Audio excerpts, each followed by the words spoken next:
Welcome back to my YouTube channel Nemo Stories. سلیم ایک ایماندار انسان تھا جو ایک چھوٹے سے قصبے میں رہتا تھا۔ اس کے پاس کچھ بھینسیں اور چند بکریاں تھیں۔ وہ خالص دودھ بیچا کرتا تھا۔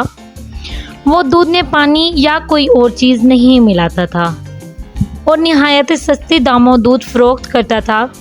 کیونکہ وہ ایک ایماندار انسان تھا اس لیے اسے تھوڑا منافع بھی ٹھیک لگتا تھا۔ پورے گاؤں میں سلیم کی دکان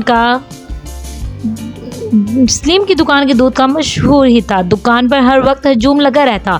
لوگوں نے اسے مشورہ دیا کہ دودھ کے دام میں اضافہ کر دے، لیکن وہ نہیں مانا کیونکہ وہ جانتا تھا کہ حلال رزق کمانا بھی عبادت ہے۔ اس لیے اس کے رزق میں خدا نے خوب برکت عطا کر رکھی تھی۔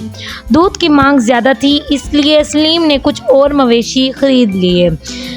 کچھ دن بعد اپنا کاروبار قریبی شہر میں منتقل کر لیا کیونکہ شہر میں خالص دودھ کی بہت زیادہ کھپت تھی۔ اس نے شہر میں ایک مناسب سا گھر اور مویشی کے لیے احاطہ کرائے پر لیا۔ وہاں ان کی سوچ سے بھی زیادہ ان کو سراہا گیا۔ سلیم کا کاروبار چمک اٹھا۔ مانگ بہت زیادہ بڑھ گئی تو مزید جانور خریدے گئے۔ بہت بڑے احاطے میں جانوروں کی بہت اچھی دیکھ بھال کی جاتی۔ کرائے کی جگہ اور اپنا ذاتی گھر بھی خرید لیا۔ دکان کی شہرت دور کے علاقوں تک پھیل گئی۔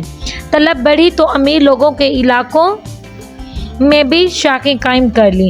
سلیم اور اس کے بیٹے دن رات محنت میں لگے ہوئے تھے۔ پورا شہر ان کو جانتا تھا۔ ہر کوئی ان کی تعریفیں کرتا تھا۔ سلیم نے اپنا وہی اصول بنا رکھا تھا، نہ زیادہ منافع لے گا۔ اسی وجہ سے اللہ نے اتنا عروج بخشا۔ اب سلیم کے ہاں دولت کی ریل پھیل تھی۔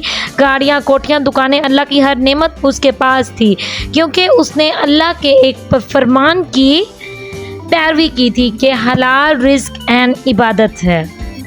Like, share, subscribe my YouTube channel Nemo Stories, and don't forget to click the bell like button.